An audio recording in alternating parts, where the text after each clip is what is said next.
sidewalk broke the spell that seemed to have them both immobilized.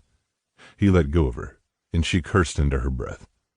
Bending to grab her phone, she looked up at him from the ground, her brow furrowed. "You should really watch where you're going.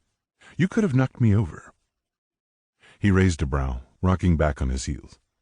The woman had sass. She ran him down, then yelled at him for it. "I was watching where I walked, but you weren't. I was trying to catch you." "What?" She stood up and looked at him as if he were the one with his head in the clouds. "I wasn't going to fall. I knew where I was the whole time."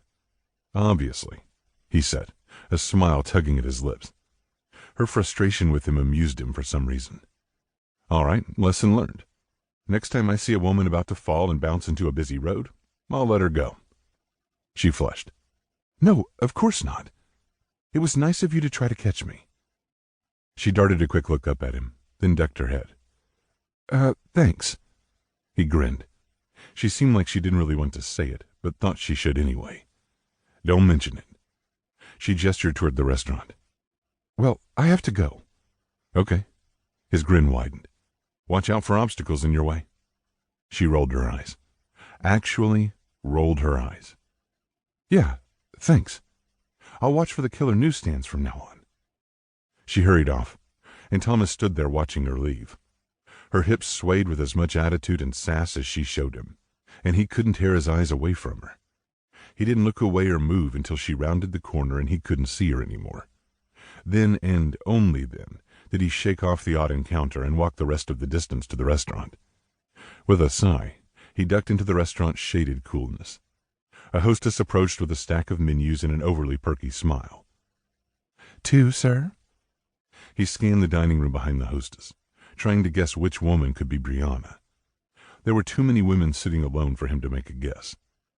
"I have a reservation for a 4:00 meeting with—" "Oh, with Brianna Faulk? She's already here." Why did women always finish men's sentences? Did they think men couldn't complete a thought without their help? He pasted a smile on. Some days he smiled so much his face hurt, and not once did he ever mean it. He never really intended to be good at marketing, but when his ex-wife had started sleeping around on him, it was something to do at least. Something to throw himself into, so he wouldn't track down one of Nicole's many lovers and put him in the hospital. Yes, that would be her. "Follow me." Still smiling with a little too much "come and get me, big boy" for Thomas's taste, the hostess led him through the central dining area to more private seating in the rear. She nodded to a corner booth. "Your party's waiting for you there. A waitress will be with you shortly." "Thank you," he murmured, and brushed past her. "Miss Faulk?" Miss Faulk had her back turned, and all he could make out was her shoulder-length blonde hair and the crisply tailored seams of a business suit. An awfully familiar suit. His scalp tingled and he faltered a little bit. It couldn't be. Miss Faulk stood and turned to face him. Yep, it was her. When she set eyes on him, her smile faded away. "You!"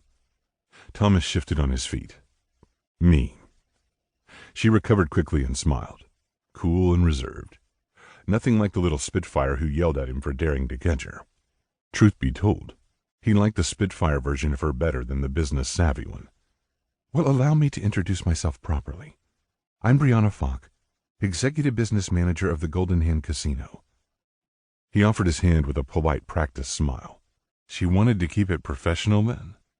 For some reason he didn't want to, even though he should. "I'm Thomas Jones, from Mototech. Marketing executive by day, rescuer of women by night." He felt foolish even saying that. Thomas Jones in Vegas. He sounded like a stupid impersonator or something. He half expected her to make some snarky comment, asking him if he was going to sing for her or not. But she kept her calm, professional facade going. "Ah, yes, of course." She shook his hand, her skin soft, her grip firm. Her face turned a little bit red, and she bit her lower lip. He couldn't help but wonder if she was trying to bite back a smart-ass reply. "Even when they didn't need rescuing?" Ah, yes, she was. Even then. He waited cordially for her to resume her seat before he slid onto the padded vinyl cushioning opposite her. His briefcase thudded to the floor. He smoothed his tie.